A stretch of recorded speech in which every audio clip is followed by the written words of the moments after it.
Porro and Sarr calls, Richarlison wait, Ange Postecoglou's best Tottenham team versus Aston Villa. Leave a like, subscribe to the channel and activate the bell to stay informed about Spurs. Here we take a look at what could be Ange Postecoglou's strongest Tottenham team for Sunday's huge Premier League clash at Aston Villa as the sides go head-to-head in their Champions League quest. Currently in 5th and 5 points behind Aston Villa in 4th, albeit having played one game less, it is such an important game for both sides and one that could have huge implications on their Champions League hopes come the end of May. Win and Tottenham will be confident of overhauling the Midlands club with one game in hand to come. Lose, however, and Villa will have a huge 8-point lead going into the business end of the campaign. Who is going to play? Given Tottenham have such a big match on the schedule this weekend, Postecoglou will be hoping for a boost on the injury front and also have his fingers crossed that no players require time on the sidelines.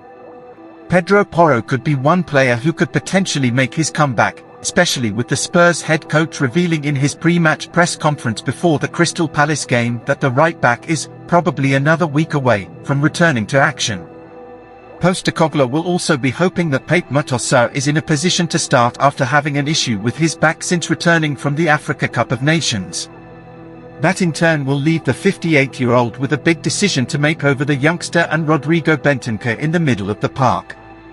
Elsewhere, question marks remain over Richarlison's fitness after he claimed that he should be ready for the Aston Villa showdown despite his boss revealing that he would be missing for 3 or 4 weeks with a knee injury. Udige's return from injury is a huge boost for Tottenham.